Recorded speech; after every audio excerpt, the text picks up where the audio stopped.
یا ایھا الذین آمنوا اجتنبوا کثیرا من الظن ان بعض الظن اثم۔ اے لوگو جو ایمان لائے ہو، بہت زیادہ گمان کرنے سے بچو، یقیناً بعض گمان گناہ ہیں۔ اور جاسوسی نہ کرو، اور نہ تم میں سے کوئی کسی کی غیبت کرے۔ کیا تم میں سے کوئی پسند کرتا ہے کہ اپنے بھائی کا گوشت کھائے جبکہ وہ مردہ ہو؟ سو تم اسے ناپسند کرتے ہو، اور اللہ سے ڈرو، یقیناً اللہ بہت توبہ قبول کرنے والا، نہایت رحم والا ہے۔ خطاب ہے ایمان والوں سے 5ویں بار ایک ہی صورت میں، کہ اے لوگو جنہوں نے اللہ اور اس کے رسول کی تصدیق کی ہے، اس کی شریعت پر عمل کیا ہے، مومنوں کے بارے میں زیادہ بدگمانی سے بچو، کیونکہ بعض بدگمانیاں گناہ ہوتی ہیں۔ ان کے عیبوں کی تحقیق نہ کرو، ان کے پیچھے نہ پڑو، ایک دوسرے کے متعلق اس کی غیر موجودگی میں ایسی بات نہ کرو جو اس کو ناپسند ہو، کیونکہ ایسا کرنا اپنے ہی بھائی کا گوشت کھانا ہے جبکہ وہ مردہ پڑا ہوا ہو۔ اس تصور سے بھی انسان کو گھن آتی ہے، اس لیے غیبت کرنے کو بھی ناپسند کرو، اور جس چیز کا اللہ نے تمہیں حکم دیا ہے اس کو کر گزرو، اور جس سے روکا ہے اس سے رک جاؤ، اور اگر تم نے ایسا کیا تو اللہ تعالیٰ تمہاری توبہ قبول کر لے گا، کیونکہ وہ توبہ قبول کرنے والا اور نہایت رحم کرنے والا ہے۔ یہاں پر ایمان والوں کو جس چیز کا حکم دیا گیا ہے وہ ہے ظن سے اجتناب۔ اجتنبو، اجتنبو کا لفظ اجتناب سے ہے۔ جب کوئی کسی سے دور ہو جائے تو کہا جاتا ہے اجتنب فلان فلانن، فلاں فلاں سے دور ہو گیا ہے، یعنی دور ہو جاؤ۔ اجتناب کرو کا مطلب دور ہو جاؤ، اور اجتناب کا لفظ ہے یہ جنب سے، اور جنب کہتے ہیں پہلو کو۔ جیسے یہ دو پہلو آپس میں مل نہیں سکتے، ایک ایک کنارے پہ ایک کنارے پہ، ان میں جدائی ہی ہے، تو اسی طرح اجتناب کا مطلب یہ ہے کہ بالکل الگ الگ رہو۔ اور گمان کیا ہوتا ہے؟ کسی چیز کو یقین کے بغیر جاننا، بغیر یقین، بغیر دلیل کے، بغیر تحقیق کے۔ اسی سے لفظ الظنہ ہے، ظن پہ زبر ہوتی ہے نا، تو ظنہ پہ زیر ہوتی ہے، اور ظنہ کہتے ہیں عربی میں تہمت کو، اور ظنین ہوتا ہے وہ جس پہ تہمت لگتی ہے۔ رجل ظنین وہ شخص جس پہ تہمت لگائی گئی ہو، اور جمع اس کی اظناء ہوتی ہے، تہمت لگے ہوئے لوگ۔ تو ظن کا اصطلاحی معنی کیا ہے؟ جرجانی کہتے ہیں ظن کسی چیز کے بارے میں راجح عقیدہ رکھنا ہے حالانکہ اس کے برعکس کا بھی امکان پایا جاتا ہو، یعنی کسی چیز کے بارے میں آپ کی جو رائے کی پریفرنس ہوتی ہے وہ ظن ہوتا ہے، جبکہ اس کے اپوزٹ بھی کچھ ہو سکتا ہے۔ اور ظن کا لفظ یقین کے معنی میں بھی استعمال ہوتا ہے اور شک کے معنی میں بھی، یعنی یہ متضاد معنی رکھتا ہے، شک کا معنی بھی اور یقین کا معنی بھی۔ اور ایک قول یہ ہے کہ ظن شک کے ہی دو پہلو ہوتے ہیں، اس میں سے ایک پہلو راجح ہوتا ہے۔ تو بہرحال عمومی معنوں میں ظن گمان، خیال، تخمینی بات، یعنی انسان کا ایک خیال ہوتا ہے، اور یہاں مراد بدگمانی ہے، یعنی یہاں ظن سے مراد کیا ہے؟ بدگمانی، یعنی بہت زیادہ بدگمانی سے بچو۔ ابن القیم کہتے ہیں بدگمانی یہ ہے کہ لوگوں کے بارے میں برے گمان سے دل کو بھر لینا، بس وہی سوچے چلے جانا، یہاں تک کہ یہ بدگمانی زبان اور اعضاء پر ظاہر ہو جائے، یعنی انسان کے منہ سے بھی نکلنے لگے پھر اس کے مطابق غلط باتیں، اور اسی طرح اس کے اعضاء پر بھی ظاہر ہو جائے، یعنی اس کا عمل بھی دوسرے سے، رویہ بھی ویسا ہی ہو جائے اس گمان کی بنیاد پر۔ ابن کثیر کہتے ہیں بدگمانی یہ ہے کہ آپ کسی پر الزام لگائیں اور اپنے گھر والوں، رشتہ داروں اور لوگوں کو ناحق خیانت کی طرف منسوب کریں۔ ناحق خیانت، خیانت کیا ہوتی ہے؟ امانت میں خیانت جو ہوتی ہے کہ مثلاً آپ نے کسی کے پاس کوئی چیز رکھوائی، یا مثال کے طور پر کسی کے ذریعے کسی کو کوئی چیز بھجوائی، ہوتا ہے نا کوئی پیسنجر جا رہا ہوتا ہے ایک ملک سے دوسرے ملک، تو کوئی کہتا ہے کہ میرا یہ سامان لے جاؤ فلاں کو دے دینا، مثلاً اس نے 5 چیزیں دی کہ یہ 5 چیزیں، مطلب 5 کپس دیے کہ یہ تم پہنچا دینا، اور دینے والے نے کیا کیا، ایک کپ بغیر بتائے، نہ اس فریق کو بتایا نہ اس کو بتایا، چپکے سے رکھ لیا اور 4 دیے. یہ خیانت ہے، اس کو خیانت کہتے ہیں. یعنی وہ اسی طرح اگر کسی نے ایک بات کی ہے تو اس کو آؤٹ آف کانٹیکسٹ بیان کرنا، آدھی کاٹ کے اپنے مطلب کی نکال کے اس میں سے، تو یہ بھی خیانت ہوتی ہے، علمی خیانت ہوتی ہے. تو بغیر دلیل اور حجت کے نیک بندوں کے بارے میں بدگمانی کی ممانعت ہے. ہاں اگر کوئی ہے ہی برا انسان جس کے بارے میں مشہور ہے کہ اس سے کچھ چیزیں ایسی دلیل کی بنیاد پر اس کے ساتھ منسوب ہیں، تو پھر اس کے بارے میں گمان کیا جا سکتا ہے. تو اہل ایمان کو بہت زیادہ گمان، یعنی وہ گمان جو بدگمانی میں بدل جائے، جس کے پیچھے کوئی دلیل ہی نہ ہو، اس سے منع کیا جا رہا ہے. اور یہ ایک طرح سے اہل و اقارب، رشتہ داروں، دوستوں کے اوپر ناجائز تہمت ہوتی ہے. ٹھیک ہے، بدگمانی ایک طرح سے کیا بن جاتی ہے، تہمت بن جاتی ہے کہ فلاں ایسا ہے حالانکہ وہ ایسا ہے نہیں. اور یہی تو تہمت ہوتی ہے، یہی تو الزام ہوتا ہے کسی پر کہ اس کے اندر وہ چیز ہی نہیں. پہلے آپ نے سوچا اور پھر آپ نے اس کے اوپر حکم بھی لگا دیا حالانکہ آپ کے پاس کوئی دلیل ہی نہیں. تو اس طرح کی بدگمانیاں اور تہمتیں جو ہیں وہ گناہ ہوتی ہیں، ان سے اجتناب کرنا چاہیے.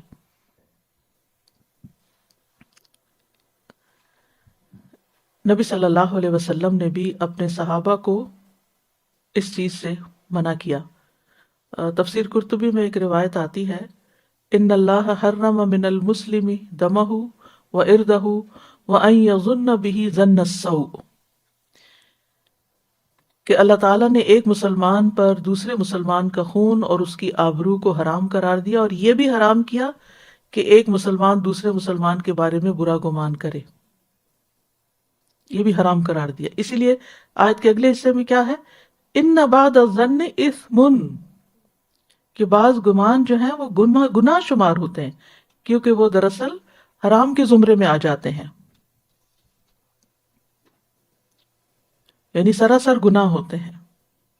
اور یہاں پر اثم کا لفظ استعمال ہوا ہے، الاثم ما حاک فی نفسک. اسم کی ڈیفینیشن کیا ہے، گناہ وہ ہوتا ہے جو تمہارے دل میں کھٹک جائے کہ بات ٹھیک نہیں ہے کچھ. اور ویسے اس کا معنی تقصیر ہوتا ہے. تقصیر کیا ہوتا ہے، کوتاہی، کمی.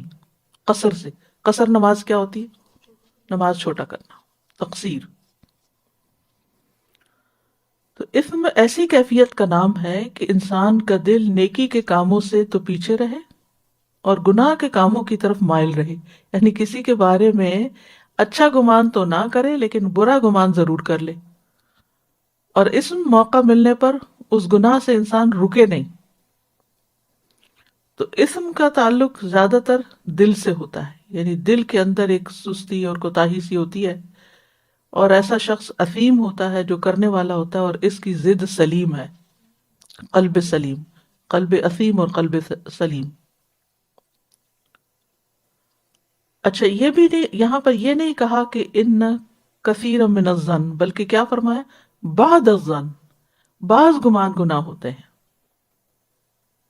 بعض گمان گناہ ہوتے ہیں، کیونکہ بعض گمان جو ہیں وہ کرنے بھی پڑتے ہیں جن کے پیچھے کوئی دلیل یا کچھ نہ کچھ یقین کی کیفیت ہوتی ہے. تو وہ کون سے گمان ہیں جو گناہ ہیں، وہ جو حقیقت سے خالی ہوں، کسی قرینے سے خالی ہوں، جو وسوسوں پر مبنی ہوں، جو محض خیال ہوں، گمان ہوں، اس کی کوئی بنیاد نہ ہو، کوئی حقیقت نہ ہو. صحابہ کرام جو تھے وہ اس معاملے میں بہت حساس تھے اور بہت زیادہ اس چیز سے پرہیز کیا کرتے تھے. پھر اس کے بعد یہ چیز تابعین میں بھی آئی. حسن بصری ایک مشہور تابعی ہیں، وہ اپنے لوگوں سے کہتے ہیں کہ ہم ایسے زمانے میں تھے، یعنی جو صحابہ کا زمانہ تھا، کہ بدگمانی کو حرام سمجھا جاتا تھا، اور آج بدگمانی اتنی ہلکی چیز بن گئی ہے کہ تم کسی کے بارے میں جو غلط رائے چاہو قائم کر لو، جو جس کے بارے میں سوچ لو سوچ لو، کوئی پرواہ نہیں کرتا کہ کس کے بارے میں کیا خیال کیا جا رہا ہے۔ اچھا، بدگمانی پیدا کس طرح ہوتی ہے؟ کسی واقعے کو غلط رنگ دینے سے۔ بات کچھ ہوتی ہے اور کچھ اور بنا دی جاتی ہے۔ تفسیر قرطبی میں آتا ہے ایک واقعہ کہ حضرت سلمان فارسی اور ان کے 2 ساتھیوں کو کھانے کی ضرورت پیش آئی، تو ان کے پاس کچھ کھانے کو نہیں تھا۔ حضرت سلمان فارسی نے کہا کہ حضرت اسامہ کے پاس چلتے ہیں، یعنی جو نبی صلی اللہ علیہ وسلم کے پاس ہوتے تھے، تو وہ ان کے خازن بھی تھے اور ان کے جو بھی ان کے پاس یعنی ایک طرح سے جو بیت المال وغیرہ میں بھی ہوتا تھا، تو انہوں نے جا کر ان سے کھانا طلب کیا، لیکن اس وقت اتفاق سے سب کھانا ختم ہو چکا تھا، تو انہیں کچھ بھی نہ دے سکے۔ تو جب حضرت سلمان فارسی اپنے وہ 2 لوگوں کو ساتھ لے کے واپس لوٹے، تو دونوں نے کہا کہ ان کے پاس کھانا تھا لیکن انہوں نے ہم سے بخل کیا ہے۔ تو اس طرح کی بات جو ہوتی ہے، یہ یعنی جس کی کوئی دلیل نہیں، تو یہ بدگمانی ہے۔ تو اب بعض اوقات یہ ہوتا ہے کہ کوئی شخص آپ سے کوئی توقع رکھ بیٹھتا ہے کہ آپ میرا یہ کام کر دیں گے، لیکن اس وقت آپ کے پاس وہ کرنے کی ہمت نہیں ہوتی، وہ صلاحیت نہیں ہوتی، یا لوگ آپ سے اوور ایکسپیکٹ کرنے لگتے ہیں، اور اگر آپ ان کو انکار کریں تو وہ بد دل ہو جاتے ہیں، بدگمان ہو جاتے ہیں۔ وہ کہتے ہیں کہ آپ نے جان بوجھ کے ایسا کیا، آپ کرنا ہی نہیں چاہتے، حالانکہ ایسا نہیں ہوتا۔ بعض اوقات آپ کوئی تھکاوٹ ہو سکتی ہے، بعض اوقات آپ کے اگر کوئی مالی تقاضا ہے ان کا، تو ہو سکتا ہے آپ کے پاس اس وقت دینے کو کچھ نہ ہو۔ بعض اوقات وہ آپ کو ایسے وقت میں بلا رہے ہیں کہ جب آپ کے پاس جانے کا موقع نہ ہو۔ تو یہ چھوٹی چھوٹی چیزیں روزمرہ کی زندگی میں پیش آتی ہیں، اور عموماً لوگ دوسرے کا عذر قبول نہیں کرتے اور فوراً بدگمان ہو جاتے ہیں۔ تو اب ایسا ظاہر پر ہمیں معاملہ کرنا چاہیے۔ وہ شخص ہو سکتا ہے دوسرا شخص جھوٹا ہی ہو، لیکن پھر بھی ہمیں اپنے دل کو صاف رکھنے کی کوشش کرنی چاہیے کہ ٹھیک ہے، معاملہ اللہ کے سپرد، نہیں اس نے کیا تو نہ صحیح۔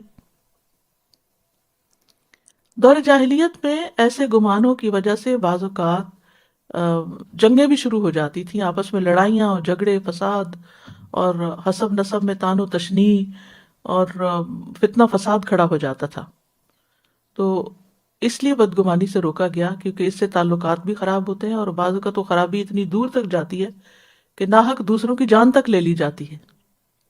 جیسے ایک شخص نے کہا نا کہ انہوں نے تلوار اٹھائی تو انہوں نے لا الہ الا اللہ پڑھنا شروع کر دیا، تو انہوں نے پھر بھی مار دیا۔ انہوں نے کہا کہ یہ صرف تلوار کے ڈر سے لا الہ الا اللہ پڑھ رہا تھا۔ تو نبی صلی اللہ علیہ وسلم کے پاس جب خبر پہنچی تو آپ نے فرمایا کہ کیا تم نے اس کے دل کے اندر جھانک کے دیکھا تھا؟ تو اس قسم کی کئی چیزیں جو ہیں وہ بدگمانی میں جب آ جاتی ہیں، تو پھر انسان دوسروں کی جان، مال، عزت، کسی چیز کی پرواہ نہیں کرتا۔ یعنی مومن کا مومن پر جو حق ہے وہ پورا نہیں ہو سکتا۔ پھر اس میں آپ دیکھیے کہ بعض اوقات نیک بد ہر ایک کے بارے میں لوگ بدگمانی کرنے لگتے ہیں، چاہے کوئی دیندار طبقہ ہو، چاہے پولیٹیشنز ہوں، چاہے گورنمنٹ کے لوگ ہوں۔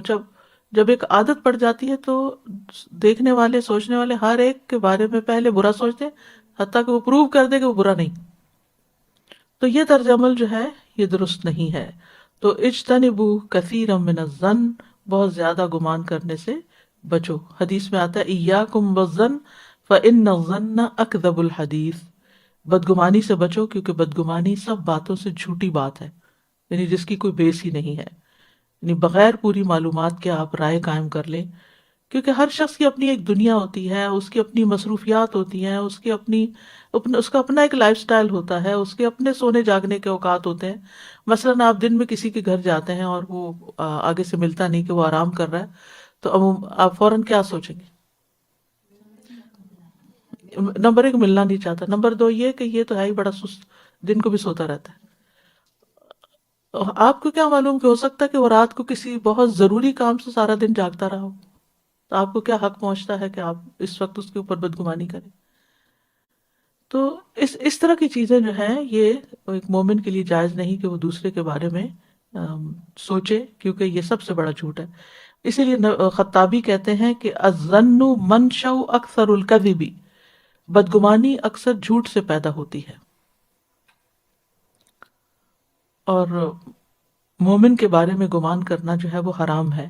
عبداللہ بن عباس کہتے ہیں رسول اللہ صلی اللہ علیہ وسلم نے کعبہ کی طرف دیکھا اور فرمایا تجھے مرحبا ہو، تو کتنا عظیم ہے، تیری حرمت کتنی عظیم ہے، لیکن ایک مومن کی حرمت اللہ کے ہاں تیری حرمت سے زیادہ عظیم تر ہے۔ اللہ نے تیری ایک چیز حرام کی اور مومن کی 3 حرام کی، اس کا خون، اس کا مال، اور یہ کہ اس کے بارے میں برا گمان کیا جائے، یہ اس کو بھی حرام کیا گیا۔ اسی طرح علی بن ابی طالب کہتے ہیں جب کسی زمانے اور زمانے کے رہنے والے لوگوں پر نیکی غالب ہو تو پھر ایک آدمی جس کی کوئی ذلت اور رسوائی والی بات ظاہر نہ ہوئی ہو پھر بھی دوسرا آدمی اس کے بارے میں برا گمان باندھ لے تو اس گمان باندھنے والے نے ظلم کیا۔ یعنی اگر ایک گھرانہ ہے یا لوگ ہیں ٹرسٹ وردی ہیں، نیک ہیں، صالح ہیں، اور آپ نے بلا وجہ ان کے بارے میں کچھ برا سوچ لیا تو یہ سوچنا غلط ہے۔ یعنی کہ آپ کو ظاہر میں نظر کچھ بھی نہیں آیا، کوئی دلیل نہیں ہے، لیکن کوئی چیز ادھر کی ادھر کڑی ملا کے اپنے تجربے اور مشاہدے کی روشنی میں آپ نے ایک فیصلہ کر لیا، تو یہ روش جو ہے یہ بالکل بھی درست نہیں ہے۔ پھر اسی طرح یہ بھی کہا گیا، امام غزالی کہتے ہیں کسی کے بارے میں بدگمانی کرنا دل کی غیبت ہے۔ ایک تو زبان کی غیبت ہوتی ہے نا، زبان سے ہم کسی کو برا بھلا کہتے ہیں، اور ایک یہ کہ دل میں کسی کے بارے میں برا سوچے جاتے ہیں۔ یعنی ایک تھاٹس کی ٹرین ہوتی ہے، کہیں رکتی ہی نہیں، اس کو روکتے ہی نہیں۔ اور عموماً ایک گھر میں رہنے والے ہسبینڈ وائف کے بارے میں، وائف ہسبینڈ کے بارے میں اگر کوئی چھوٹی سی بات ایسی ہو گئی جو پسند نہیں آئی اور اس کے بعد پھر وہ بدگمانی شروع ہو گئی اور پھر وہ سلسلہ کہیں جا کے ختم نہیں ہو رہا۔ امام غزالی کہتے ہیں کہ جان لیں کہ بدگمانی بھی اسی طرح حرام ہے جیسے بری بات کہنا حرام ہے، جیسے جھوٹ بولنا حرام ہے۔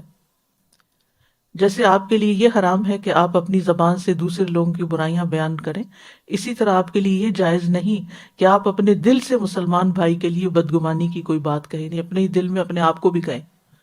کس درجے تک اسلام ہمارا تزکیہ کرتا ہے، قرآن ہمارا تزکیہ کرتا ہے کہ اندر سے صاف ہو جاؤ۔ یہاں تک کہ امام غزالی کہتے ہیں کہ بدگمانی کے حرام ہونے کا سبب یہ ہے کہ دلوں کے راز علام الغیوب کے سوا کوئی نہیں جانتا، تو آپ کے لیے جائز نہیں کہ آپ کسی دوسرے کے بارے میں برا عقیدہ رکھیں سوائے اس کے کہ آپ کو اس کی حالت کے بارے میں کھلم کھلا پتہ لگ جائے جس کی کوئی تعویل نہ کی جا سکتی ہو۔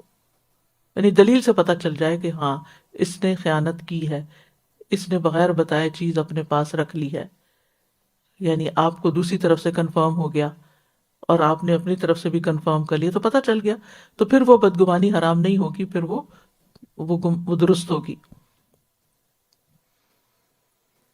لیکن اس کے علاوہ بغیر تحقیق کے آپ نے جو چیز نہ دیکھی ہو نہ سنی ہو، اپنے دل میں اگر برا سوچ رہے ہیں تو یہ شیطان کی طرف سے ہے، اور شیطان انسان کے اندر برے گمان پیدا کرتا رہتا ہے۔ تو شیطان کو جھٹلانا ضروری ہے، شیطان کی بات ماننی نہیں چاہیے، ورنہ انسان گناہ میں بڑھتا جاتا ہے۔ عبداللہ رضی اللہ عنہ کہتے ہیں کہ جس کی چوری ہو جائے وہ بدگمانی کرنے کی وجہ سے چور سے زیادہ گناہگار ہو جاتا ہے، کیونکہ وہ ہر ایک کے اوپر گمان کر رہا ہوتا ہے شاید اس نے چرائی ہے چیز، شاید اس نے چرائی ہے، شاید اس نے چرائی ہے۔ اب وہ چور تو ایک ہے، اس کا تو گناہ ہے ہی، لیکن اس نے 10 لوگوں کو گناہگار کر کے ان کے بارے میں برا سوچ کے اپنے لیے گناہ کا بوجھ اکٹھا کر لیا۔ پھر یہ ہے کہ بدگمانی کی 2 بڑی اقسام ہیں، اور خصوصاً بدگمانی کی بنا پر فیصلہ کرنا 2 قسموں پر مشتمل ہے۔ نمبر 1، وہ بدگمانی جس کے کرنے والے کا مواخذہ کیا جائے گا، جس کو پکڑا جائے گا، سزا دی جائے گی۔ دوسری بدگمانی جس کے کرنے والے کا مواخذہ نہیں کیا جائے گا، یعنی اس کو پکڑا نہیں جائے گا۔ نمبر 1، ایسا گمان جس پہ مواخذہ ہے، اس کا قاعدہ یہ ہے کہ اس سے مراد ہر وہ گمان ہے جس کے بارے میں کوئی شرعی دلیل موجود نہ ہو اور وہ گمان دل میں جم جائے اور اس گمان کو کرنے والا سچ جان لے، اسی پہ قائم رہے، اسی کے بارے میں گفتگو کرے اور اس کی تحقیق کرنے کی کوشش کرے، یعنی پھر اس کے بارے میں تجسس یا ویسے ہی پیچھے پڑ جائے۔ اور اس کی بھی کچھ اقسام ہیں۔ ایک ہے حرام بدگمانی، یہ ہے اللہ کے بارے میں بدگمانی کرنا۔ امام ابن القیم کہتے ہیں اللہ کے نزدیک سب سے بڑا گناہ اللہ کے بارے میں بدگمانی کرنا ہے، اور پھر اگر وہ منہ پر آ جائے تو وَأَن تَقُولُوا عَلَى اللَّهِ مَا لَا تَعْلَمُونَ۔ ماوردی کہتے ہیں بدگمانی یہ ہے کہ جو شخص کسی چیز کا اہل ہو اس کے متعلق اس پہ بھروسہ نہ کرنا، یعنی ٹرسٹ نہ کرنا، ایک ٹرسٹ وردی شخص ہے اور آپ ٹرسٹ نہیں کر رہے کہ نہیں نہیں میں اس پہ ٹرسٹ نہیں کر سکتا، حالانکہ وہ ہے اس قابل کہ اس پہ ٹرسٹ کیا جائے، اس کو وہ کام دیا جائے۔ وہ کہتے ہیں کہ اگر یہ بدگمانی خالق کے بارے میں ہو تو یہ شک ہوتا ہے جو انسان کو گمراہی تک پہنچا دیتا ہے۔ جہاں تک مومنوں کے بارے میں بدگمانی کی بات ہے تو ان میں انبیاء کے متعلق بدگمانی کرنا بھی شامل ہے اس میں، جو قابل مواخذہ ہے۔ نووی کہتے ہیں انبیاء کے بارے میں بدگمانی کرنا بالاجماع کفر ہے۔ کیا ہے؟ کفر ہے۔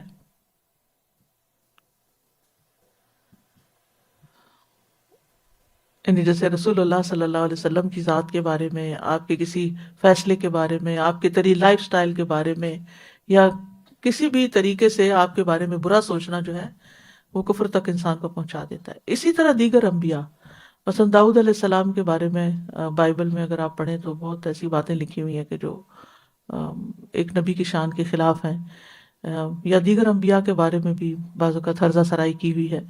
تو ہمارا دین اس کی اجازت نہیں دیتا۔ ہمارے ایمان کا حصہ یہ ہے کہ پیغمبر معصوم ہے، ٹھیک ہے، اور انہوں نے جو کچھ کیا اللہ تعالیٰ کی طرف سے آئی ہوئی وحی کے مطابق کیا، اور وہ اس میں حق بجانب ہے۔ ہماری عقل میں اگر ان کا کوئی فیصلہ نہیں آتا، کوئی بات نہیں آتی، تو ہمیں اپنی عقل کو ملامت کرنا چاہیے اور سمجھنے کی کوشش کرنی چاہیے، نہ کہ ہم ان کے بارے میں برا سوچنے لگیں۔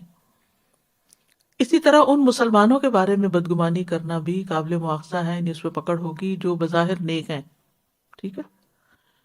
تو یہ تھی بدگمانی کی وہ قسمیں کہ جن پہ مواخذہ ہے، پکڑ ہے، جو درست نہیں۔ اب دوسری جائز بدگمانی، کیونکہ بعض اوقات انسان کو گمان کرنا ہی پڑتا ہے۔ مثلاً جو لوگ اعلانیہ گناہ کرنے والے ہوں، اعلانیہ گناہ کرنے والے ہوں، ان کے بارے میں اگر آپ کوئی گمان کرتے ہیں کہ مثلاً وہ چوری کرتے ہیں، اور پھر چوری اور سینہ زوری بھی، اور اپنے غلط کاموں کے قصے برسر عام سناتے ہیں، تو پھر ان کے بارے میں کیسے گمان اچھا رکھا جا سکتا ہے؟ جب ان کا خیال آئے گا تو ساتھ ہی یہ خیال بھی آ جائے گا کہ فلاں نے ایسا اور ایسا غلط کام کیا ہوا ہے۔ پھر اسی طرح جو شخص یعنی فسق و فجور میں مبتلا ہو تو وہ اس کا اہل ہے کہ اس کے بارے میں ویسا ہی گمان رکھنا چاہیے، لیکن اس کے باوجود لوگوں کے عیبوں کے پیچھے نہیں پڑنا چاہیے۔ کہ مثلاً ایک شخص جو ہے وہ آپ کو کھلے عام شراب پیتا ہے، تو آپ پیچھے لگ جائیں، آپ اس کے کہاں سے لیتا ہے، پیسے کہاں سے لاتا ہے، اور کہاں کہاں پیتا ہے، کس کو پلاتا ہے وغیرہ، ان چیزوں کی ضرورت نہیں ہے۔ یعنی ان تفصیلات میں یعنی آپ اس کے ذمہ دار نہیں ہیں، کیونکہ آپ نے اس کو حد جاری نہیں کرنی۔ پھر اسی طرح مستحب بدگمانی، مستحب گمان کہہ لیجیے، جو انسان اور اس کے دشمن کے درمیان ہوتی ہے۔ ابو حاتم بستی کہتے ہیں یہ مستحب قسم کی بدگمانی ہے، جیسا کہ ایک آدمی اور دوسرے کے درمیان دین یا دنیا کے حوالے سے دشمنی پائی جاتی ہو، اس کو اپنی جان اور مال کا خوف ہو، اور وہ اپنی جان کے بارے میں اپنے دشمنوں کی چالوں سے ڈرتا ہو، تو اس صورت میں اس کی چالوں کے بارے میں یعنی کہ دور اندیشی سے سوچنا اور بدگمانی کرنا یہ لازم ہے، تاکہ بے خبری میں اپنے آپ کو اور اپنے اہل و عیال کو ہلاکت میں نہ ڈال دے۔ پھر واجب بدگمانی، یہ وہ بدگمانی ہے جس میں شرعی مصلحت کو ثابت کرنے کی ضرورت پیش آ جائے، جیسا کہ گواہوں پر جرح کرنا، حدیث کے راویوں پر جرح کرنا۔ اگر آپ علم الرجال کی کتابیں دیکھیں تو اس میں لکھا ہوگا کہ فلان کذاب ہے، جھوٹی حدیثیں گڑتا ہے، تو یہ صرف گمان کی بنیاد پر نہیں تھا۔ پہلے تو یعنی جب وہ چیزیں ایسی ان یوزول نظر آئیں تو گمان ہوا، پھر تصدیق کی گئی تو پتہ چلا کہ ہاں واقعی یہ تو جھوٹا ہے۔ تو اس کے بارے میں اگر اس طرح کی رائے دی جاتی ہے ایک عالم کی طرف سے جو حقیقت پر مبنی ہوتی ہے، تو وہ یعنی کہ اس کے اوپر فرض عائد ہوتا ہے کہ وہ اس کے بارے میں لوگوں کو آگاہ کرے، تاکہ لوگ اس سے دھوکہ نہ کھائیں اور لوگ اس کی بتائی ہوئی بات کو نبی صلی اللہ علیہ وسلم کی بات نہ سمجھیں، ٹھیک ہے۔ اب جہاں تک اللہ سبحانہ تعالیٰ کے ساتھ برے گمان کا تعلق ہے، تو یاد رکھیے کہ جب معاملہ اللہ تعالیٰ کے ساتھ ہو تو یہ بہت سینسیٹیو ہو جاتا ہے۔ اور اس کی مثال کیا ہے؟ مثلا یہ سوچ لینا کہ اللہ تعالیٰ مجھے تو معاف ہی نہیں کرے گا، اللہ کی رحمت سے مایوس ہو جانا۔ یعنی آپ کو کہاں سے پتہ چل گیا کہ اللہ آپ کو معاف نہیں کرے گا اور آپ کو جنت میں داخل نہیں کرے گا؟ تو یہ حرام ہے اس طرح کا گمان کرنا اللہ کے بارے میں. اللہ کے بارے میں اچھا ہی گمان رکھیں، اور یہ کہ اللہ سبحانہ وتعالیٰ آپ سے درگزر کرے گا، کیونکہ وہ بہت درگزر کرنے والا اور معاف کرنے والا ہے. ہر وقت یہ سوچنا میرا تو یہ عمل قبول ہی نہیں ہوگا، پتہ نہیں نیت ٹھیک تھی یا نہیں، اس طرح کی منفی باتیں نہیں کرنی چاہیے. یہ نیگیٹو تھنکنگ ہے اور منفی باتیں ہیں. انسان کو یہ یعنی اللہ سے اچھا گمان رکھنا چاہیے کہ اللہ تعالیٰ میرا عمل قبول کرے گا، میں ایمان رکھتا ہوں، میں اللہ تعالیٰ سے حسن ظن رکھتا ہوں. کیونکہ اللہ تعالیٰ اپنے بندے کے ساتھ ویسے ہی معاملہ کرتے ہیں جیسا وہ اس بندہ اللہ کے بارے میں گمان کرتا ہے.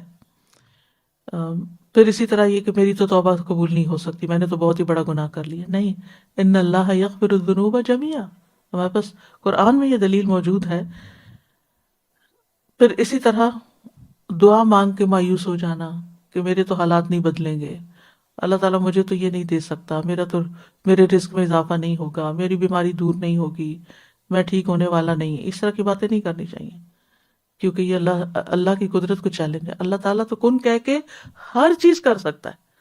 تو کسی بھی چیز کے بارے میں یہ نہیں سوچنا چاہیے، کیونکہ یہ طریقہ جو ہے یہ منافقین کا ہے جو اللہ کے بارے میں برا گمان رکھتے ہیں. سورۃ الفتح میں آپ پڑھ چکے ہیں آیت 6 میں، وَيُعَذِّبَ الْمُنَافِقِينَ وَالْمُنَافِقَاتِ وَالْمُشْرِكِينَ وَالْمُشْرِكَاتِ الظَّانِّينَ بِاللَّهِ ظَنَّ السَّوْءِ عَلَيْهِمْ دَائِرَةُ السَّوْءِ وَغَضِبَ اللَّهُ عَلَيْهِمْ وَلَعَنَهُمْ وَأَعَدَّ لَهُمْ جَهَنَّمَ وَسَاءَتْ مَصِيرًا. اور تاکہ ان منافق مردوں اور منافق عورتوں اور مشرک مردوں اور مشرک عورتوں کو اللہ سزا دے جو اللہ کے بارے میں گمان کرنے والے ہیں برا گمان. انہی پر بری گردش ہے، اللہ ان پر غصے ہوا اور اس نے ان پر لعنت کی اور ان کے لیے جہنم تیار کی، اور وہ لوٹنے کی بہت بری جگہ ہے. اور یہ بھی علماء نے کہا ہے کہ مایوسی سے بھی بڑا گناہ ہے اللہ کے بارے میں بدگمانی کرنا. یہ اس کی شان کے خلاف ہے، اور یہ شیطان کا کام ہے کہ لوگوں کو اللہ سے بدگمان کرتا رہتا ہے. اور اس کی مثالیں کیا ہو سکتی ہیں؟ مثلا جس لڑکی کی شادی نہیں ہوئی وہ کہے کہ میری شادی کبھی نہیں ہوگی، اللہ نے میرے لیے تو جوڑا پیدا ہی نہیں کیا. اور اسی طرح اگر کسی کے بچے نہ ہو تو وہ کہے کہ اللہ تعالیٰ مجھے تو اولاد دے ہی نہیں سکتا. نہیں، اللہ تعالیٰ نے حضرت زکریا علیہ السلام کو بڑھاپے میں اولاد دی. You never know.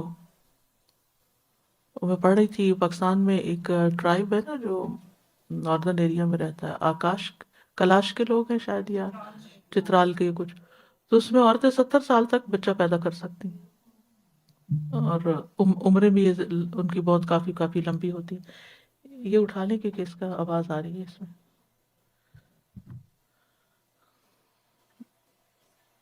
پھر اسی طرح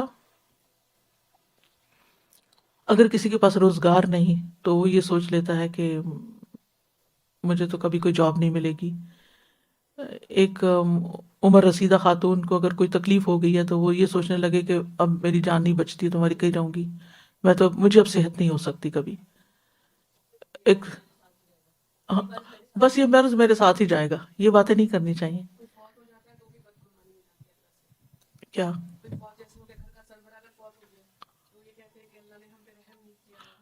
ہاں ظلم ہو گیا، نعوذ باللہ.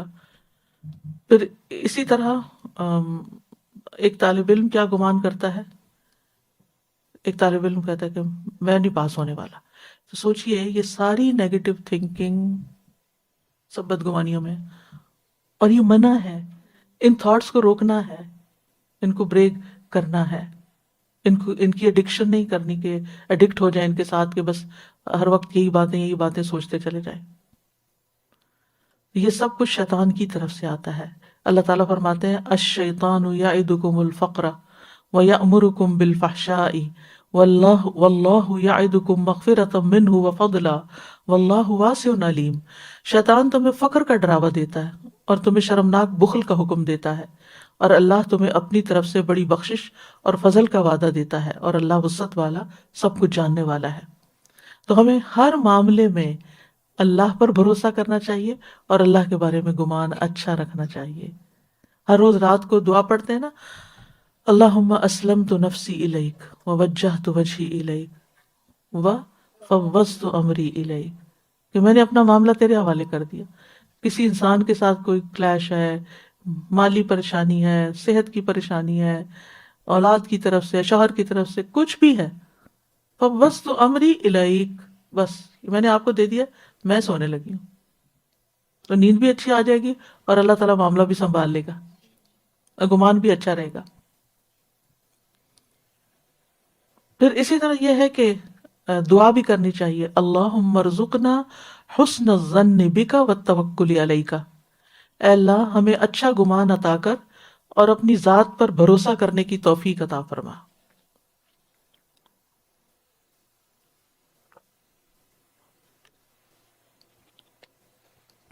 امام شافعی سے پوچھا گیا کہ اللہ تعالیٰ کے ساتھ بدگمانی کیسے کی جاتی ہے؟ انہوں نے کہا یہ وسوسے کے ذریعے ہوتی ہے، اور ہمیشہ اس بات کا ڈر رہنا کہ کوئی مصیبت واقع ہو جائے گی، استغفر اللہ، اور پھر نعمت ختم ہو جائے گی. اور یہ سب کچھ رحمان اور رحیم ذات کے بارے میں بدگمانی ہے. ہر وقت یہ ڈرتے رہنا کہ ابھی کوئی مصیبت آئی، ابھی کوئی آئی، ابھی کوئی آئی. اور یہ ٹریجڈی بیسڈ ہے گمان پر، اور اس کی کوئی حقیقت نہیں ہے. بہت دفعہ جن چیزوں کا ہم خوف کھاتے ہیں وہ ہماری زندگی میں ہوتی نہیں ہے، یا توہمات کا شکار رہتے ہیں. تو جیسا گمان ہوگا ویسا ہی رب العالمین کا معاملہ ہوگا. سورۃ صافات میں آتا ہے فما ظنکم برب العالمین، تو جہانوں کے رب کے بارے میں تمہارا کیا گمان ہے؟ ابن مسعود اللہ کی قسم کھاتے ہوئے کہتے ہیں جو شخص اللہ کے بارے میں جیسا گمان کرتا ہے اللہ اس کو وہی عطا کر دیتا ہے. اس کی وجہ یہ ہے کہ تمام فضل اللہ کے ہاتھ میں ہے. مثلا آپ سوچتے رہا کریں انشاءاللہ مجھے یہ بیماری نہیں ہوگی، اللہ سبحانہ وتعالیٰ میں انشاءاللہ اچھا ہی کرے گا. تو جیسا جیسا آپ سوچنے لگتے ہیں نا آپ کے جسم کے اوپر اثرات بھی ویسے ہونے لگتے ہیں، اور پھر آپ کے ساتھ حالات بھی ویسے ہی پیش آنے لگتے ہیں. اور وہ کہتے تھے اے اللہ ہم تیرے متعلق بخشنے یعنی معاف کر دینے، توفیق دینے، مدد دینے، ثابت قدمی عطا کرنے، آسانی دینے، خوش نصیب بنانے، رزق اور شفا عطا کرنے، حسن خاتمہ عطا کرنے اور خالص توبہ عطا کرنے کا گمان کرتے ہیں. اے اللہ ہمیں اپنی مزید مہربانی عطا فرما، اے بہت زیادہ وسیع مہربانی کرنے والے اور عطا کرنے والے.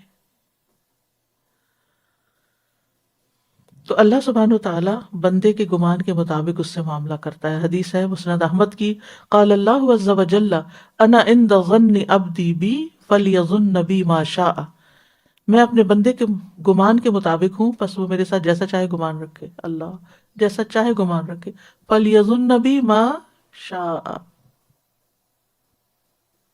تو کیا چیز روکتی ہے ہمیں کہ ہم اچھا گمان نہ کریں؟ کہ اللہ تو سب کچھ کر سکتا ہے، اور تو مہربان بھی ہے، رحمان اور رحیم بھی ہے. آپ دیکھیں سارے غم، دکھ، پریشانیاں، ڈپریشن سب کچھ نکل جائے انسان کے اندر سے اگر یہ یقین پختہ ہو جائے اور یہ خیالات بدل جائیں. اگر علماء کہتے ہیں کہ اللہ تعالیٰ کے ساتھ حسن ظن کا مطلب یہ ہے کہ انسان یہ گمان کرے کہ اللہ اس پر رحم کرے گا، اس کو معاف کر دے گا. وہ کہتے ہیں کہ تندرستی کی حالت میں انسان کو خوفزدہ اور امید والا ہونا چاہیے، یہ دونوں چیزیں برابر، یعنی فکر اگر آئے بھی تو اس کے ساتھ اچھا تھاٹ بھی برابر کا آئے. ایک قول یہ بھی ہے کہ انسان پہ خوف غالب ہونا چاہیے، لیکن جب موت کی علامات قریب آ جائیں تو امید غالب آ جائے کہ اللہ تعالیٰ رحم فرمائے گا، یا خالص امید رکھے. کیونکہ پہلی زندگی میں خوف غالب کرنے کا مقصد کیا تھا کہ برائیوں اور نافرمانیوں سے رک جائے، اور اب جب کہ عمل کا وقت ہی نہیں رہا تو اب صرف امید رکھے اللہ سے. اللہم رحمتک ارجو فلا تکلنی الی نفسی طرفۃ عین واصلح لی شانی کلہ لا الہ الا انت. اور موت تک اچھا گمان رکھنا چاہیے. جابر بن عبداللہ انصاری سے مروی کہتے ہیں میں نے رسول اللہ صلی اللہ علیہ وسلم سے آپ کی وفات کے 3 دن پہلے سنا، آپ فرما رہے تھے کہ تم میں سے کوئی اس وقت تک نہ مرے مگر یہ کہ وہ اللہ عز و جل سے اچھا گمان رکھتا ہو. اللہ ہمیں نصیب کرے کہ ہم موت سے پہلے، کیونکہ موت سے پہلے تکلیف ہے، بیماری ہے، کئی کچھ لوگ حادثات میں فوت ہوتے ہیں، کوئی پتہ نہیں کس کی موت کیسے آتی ہے. تو جب انسان تکلیف میں ہوتا ہے تو اس کو گمان اچھا رکھنا بڑا مشکل ہو جاتا ہے. تو اللہ سبحانہ تعالیٰ ہمیں اچھے گمان کی توفیق۔ اور پھر آپ دیکھیے کہ جب گمان اچھا ہوتا ہے نا تو انسان خوش رہتا ہے۔ خیالات، خوشی کا تعلق خیالات کے ساتھ ہے، جیسے آپ کے خیالات ہوں گے ویسے ہی آپ کا پھر مزاج ہو جائے گا۔ اچھا، میں نے اس کا حل یہ سوچا کہ ہر انسان کے اندر مختلف طرح کے تھاٹس آتے ہیں، پھر کچھ تھاٹس اس کو پریشان کرتے ہیں یا فکر مند کر دیتے ہیں، یا تو میں یہ دعا مانگتی ہوں کہ اللہ میرے دل کو اپنی محبت سے بھر دے، کیونکہ جب دل میں کسی کی محبت آ جاتی ہے نا تو اس کے بارے میں برا خیال نہیں آتا، پھر اس کی ہر بات ہی اچھی لگتی ہے۔ اس کا علاج یہی ہے، والذین آمنوا اشد حبا للہ، اللہ تعالیٰ بھر دے محبت، کہ محبت ہی محبت ہو تیری دل میں۔ تو یعنی اس سے کیا ہوگا کہ پھر جو ہی اللہ کے بارے میں خیال آئے گا تو وہ پیار ہی آئے گا اور گمان اچھا ہی آئے گا۔ انس رضی اللہ عنہ سے روایت ہے کہ نبی صلی اللہ علیہ وسلم ایک جوان کے پاس گئے جو موت کے قریب تھا۔ آپ نے پوچھا کیا حال ہے؟ بولا یا رسول اللہ صلی اللہ علیہ وسلم، میں اللہ سے امید بھی رکھتا ہوں لیکن اپنے گناہوں سے ڈرتا بھی ہوں۔ آپ نے فرمایا دو باتیں اس وقت جس بندے کے دل میں جمع ہو جائیں تو اللہ اس کو وہ دے گا جس کی اس کو امید ہوگی، اور جس سے وہ ڈرتا ہوگا اللہ تعالیٰ اس کو اس سے محفوظ کر دے گا۔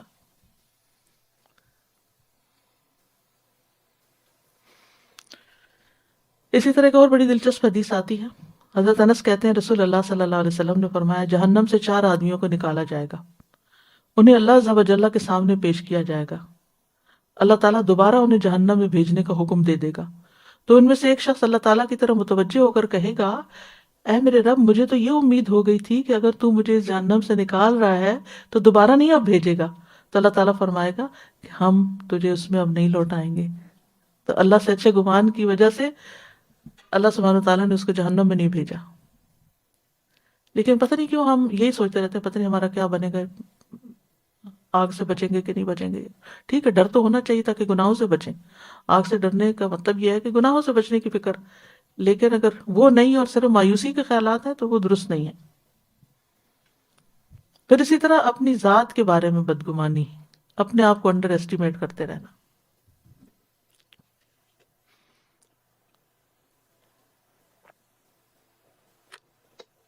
ابن قیم کہتے ہیں جہاں تک انسان کا اپنے نفس کے متعلق بدگمانی کرنا ہے تو اس کو اس کی ضرورت اس لیے ہوتی ہے کیونکہ اپنے نفس کے بارے میں اچھا گمان کرنا اپنے نفس کی مکمل تفتیش کرنے کے راستے میں رکاوٹ بن جاتا ہے اور انسان پر اپنی اچھائیاں اور برائیاں خلط ملط کر دیتا ہے۔ تو وہ اپنے نفس کی برائیوں کو اچھائیاں اور خوبیاں خیال کرتا ہے اور عیوب کو کمال سمجھتا ہے، کیونکہ محب اپنے محبوب کی برائیوں اور عیوب کو ایسے ہی سمجھتا ہے۔ اپنے نفس کے بارے میں وہی بدگمانی کرتا ہے جو اس کو جانتا ہے۔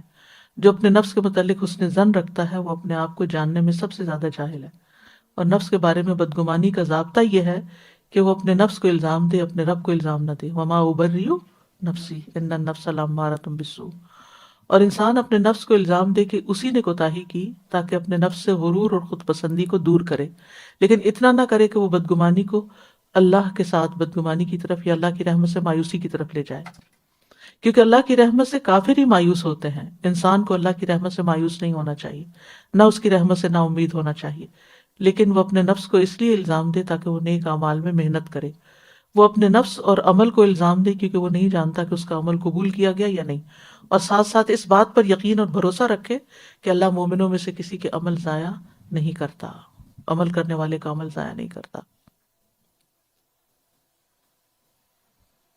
پھر دوسرے بندوں کے بارے میں بدگمانی، مسلمانوں کے بارے میں بدگمانی جیسے پیچھے ہم پڑھ چکے ہیں کہ کبیرہ گناہ ہے۔ ان بعد الظن اسم، اور یہ بھی تحقیر ہی کی وجہ سے ہے، جیسے ہم نے کل پڑھا تھا نا کہ مذاق کیوں اڑاتا ہے انسان کسی کا، اس کو کمتر سمجھتا ہے، تو بدگمانی بھی کب کرتا ہے اس سے، جب اس کو کمتر سمجھتا ہے۔ تو ہمیں اللہ تعالیٰ نے مومنوں کے بارے میں اچھا گمان رکھنے کی تلقین کی ہے۔ سورۃ النور میں آتا ہے لولا اذ سمعتموہ ظن المؤمنون والمؤمنات بانفسہم خیرا وقالوا ھذا افک مبین، کیوں نہ جب تم نے اسے سنا تو مومن مردوں اور مومن عورتوں نے اپنے نفسوں میں اچھا گمان کیا اور کہا کہ یہ صریح بہتان ہے، جب حضرت عائشہ پر الزام لگا تھا۔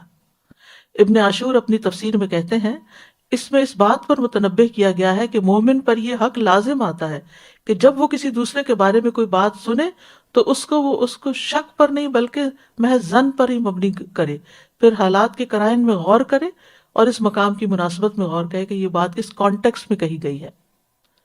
اگر برائی ایسے شخص کی طرف منسوب کی جائے جو خیر کے ساتھ مشہور ہو تو وہ یہ گمان کرے کہ یہ جھوٹ اور بہتان ہے جب تک کہ دلیل واضح نہ ہو جائے۔ جیسے حضرت عائشہ رضی اللہ تعالیٰ عنہ یعنی کہ کس خاندان سے تھی، کس کی بیٹی تھی، کس کی بیوی تھی، کس ماحول میں رہ رہی تھی، ان سے ایسی بات منسوب کرنا تو یعنی کہ کس نے کہی یہ بھی تو سوچے نا انسان، اڑائی کس نے، کہی کس نے، کہنے والا کون ہے اور جس کے بارے میں کہی جا رہی ہے وہ کون ہے۔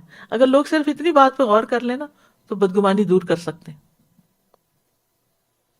بعض اوقات یہ ہوتا ہے نا کسی کے بارے میں کچھ کہا جاتا ہے تو ہمیشہ پوچھے کس نے کہا ہے، کیونکہ بعض اوقات لوگ اختلاف کی بنا پر، بعض اوقات لوگ حسد کی بنا پر، بعض اوقات لوگ اپنی کم ظرفی کی بنا پر دوسروں کے بارے میں غلط باتیں کرتے ہیں۔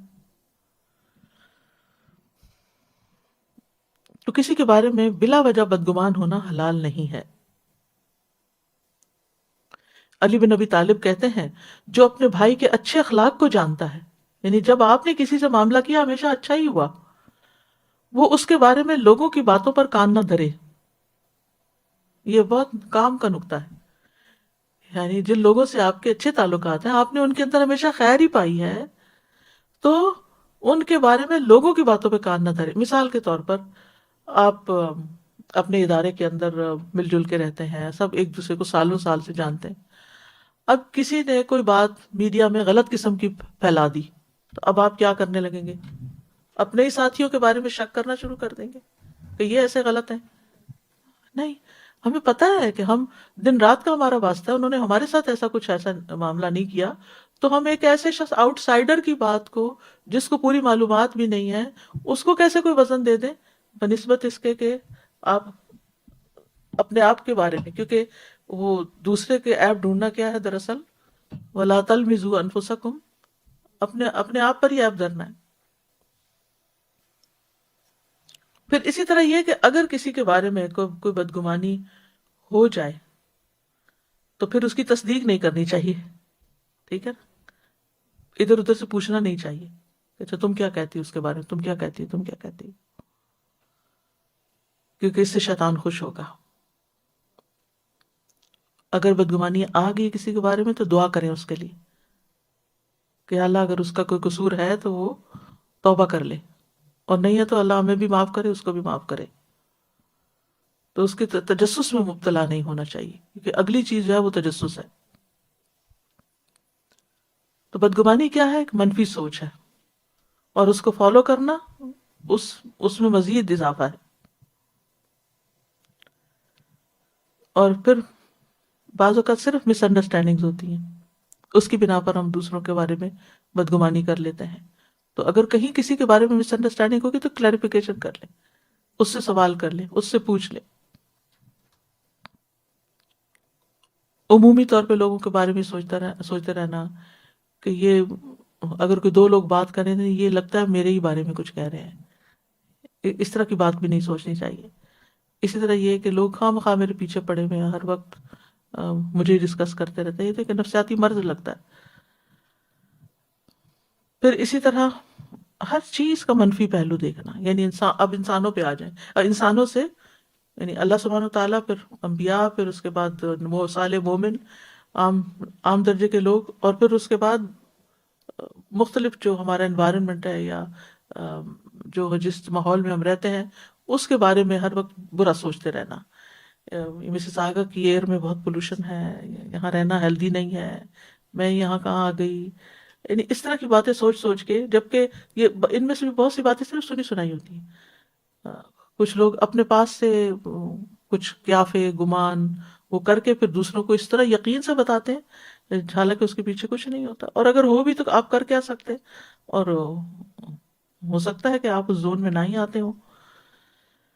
تو ہر وقت ہر چیز پہ شک کرنا، ہر چیز کے اندر خرابی ڈھونڈنا، کھانا کھا رہے ہیں تو چین سے نہ کھانا، پتہ نہیں اس میں یہ کیسے بنا ہے، کیسے اگا ہے، پروسیس کیسے پروسیس ہوا ہے، کیا کھا رہے ہیں، انڈوں میں پتہ نہیں کیا آ گیا ہے، اور جی مرغیوں میں کچھ آ گیا ہے، اور یعنی ہر چیز کا منفی پہلو دیکھنا، ہر چیز کا، یہ اپنی زندگی حرام کرنا ہے، کیونکہ آپ نے رہنا تو اسی دنیا میں ہے نا، یہاں سے تو باہر نہیں نکل سکتے.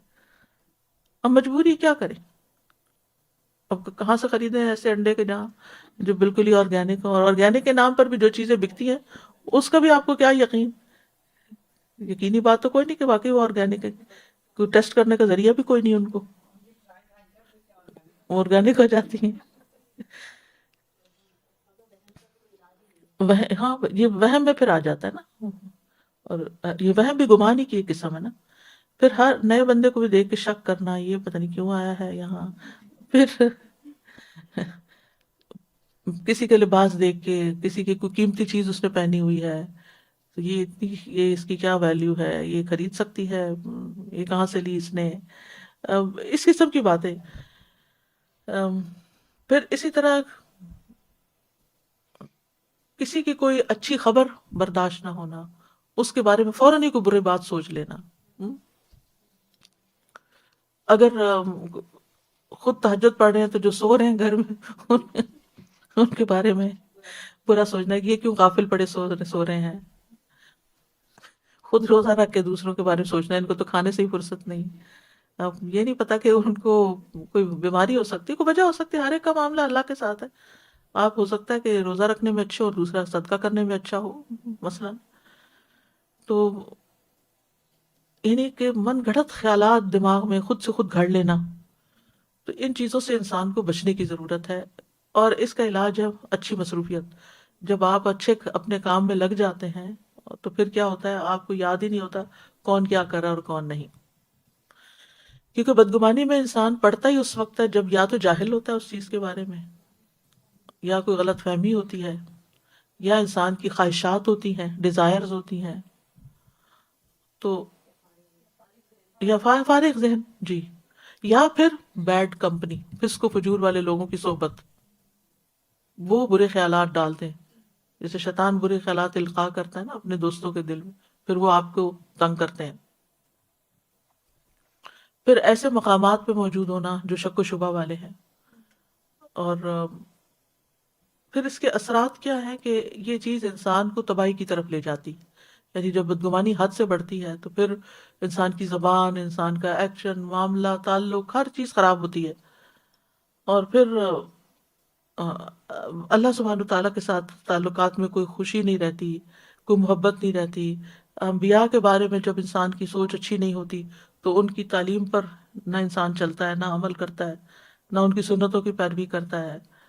آم، تو یاد رکھیے کہ بدگمانی جو ہے یہ اللہ تعالیٰ کی لعنت اور غضب کے مستحق ہونے کا سبب ہے. کیونکہ آتا ہے نا وَغَضِبَ اللَّهُ عَلَيْهِمْ وَلَعَنَهُمْ، جو برا گمان کرنے والے ہیں. اس سے انسان کے اندر برا اخلاق پیدا ہوتا ہے. انسان کسی سے ڈھنگ سے بات نہیں کر سکتا، اسمائل نہیں کر سکتا. یعنی جس کے بارے میں آپ کے دل میں کوئی میل ہے وہ سامنے آئے تو آپ اسمائل کیسے کریں گے؟ ہم؟ تو جس کا گمان اچھا نہیں ہوتا اس کے عمل کبھی اچھے نہیں ہو سکتے. یا آپ ٹوٹی ہوئی نماز پڑھ رہے ہیں، بد دلی سے صدقہ کر رہے ہیں کیونکہ آپ کو یقین ہی نہیں کہ قبول ہوگا اور کوئی اس کا اجر ملنے والا ہے، زندگی سے خوشی ختم ہو جاتی ہے. پھر اسی طرح بعض اوقات کینے اور عداوت کا سبب بنتی ہے. ابن قیم کہتے ہیں بدگمانی یہ ہے کہ انسان لوگوں کے بارے میں اپنے دل کو برے گمان سے بھر لے، یہاں تک کہ یہ چیز اس کی زبان اور اعضاء پر نمایاں ہو جائے. تو لوگ ہمیشہ اس کے ساتھ طعن و تشنیع، عیب اور بغض کے مقام پر ہوتے ہیں. وہ لوگوں سے نفرت کرتا ہے، لوگ اس سے نفرت کرتے ہیں. وہ لوگوں پہ لعنت کرتا ہے، لوگ اس پہ کرتے ہیں. وہ لوگوں سے محتاط رہتا ہے، لوگ اس سے محتاط رہتے ہیں. ان کی اذیت، کینے، دھوکہ دہی اور بغض کی صورت میں اس شخص کو یہ سب کچھ اذیت پہنچتی رہتی ہے. پھر اسی طرح بدگمانی عیبوں کی ٹو لگانے تک پہنچا دیتی، تجسس تک پہنچا دیتی. اور پھر بدگمانی انسان کو غیبت تک پہنچا دیتی ہے. ایک دوسرے سے ٹرسٹ ختم ہو جاتا ہے، انسان کبیرہ گناہوں میں پڑ جاتا ہے، انسان کا دل بیمار ہو جاتا ہے. تو اس کو چھوڑنے کے لیے سب سے پہلے تو اللہ سے دعا کریں کہ اللہ تعالیٰ قلب سلیم عطا کرے. نبی صلی اللہ علیہ وسلم اپنے رب سے یہ دعا مانگتے تھے کہ اللہ مجھے سلامت دل دے. جس میں کسی کے خلاف کوئی بات نہ ہو. پھر یہ کہ اپنے اوپر حد لگائے. جیسے اللہ کے بارے میں گمان اگر آئے، جیسے وہ حدیث میں آتا ہے نا، شیطان تم میں سے کسی کے پاس آتا ہے اور اس سے کہتا ہے یہ کس نے پیدا کیا، وہ کس نے پیدا کیا، حتیٰ کہ سوال کرنے لگتا ہے کہ تیرے رب کو کس نے پیدا کیا. جب یہ نوبت آئے تو پھر کیا کرے؟ اللہ کی پناہ میں آئے اور شیطانی خیال کو چھوڑ دے.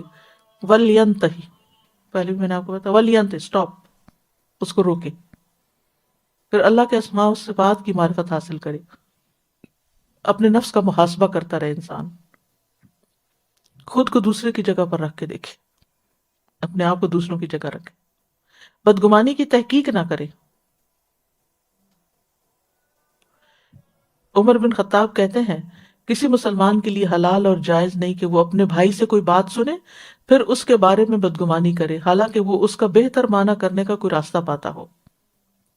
یعنی اچھی تعویل کر لینی چاہیے.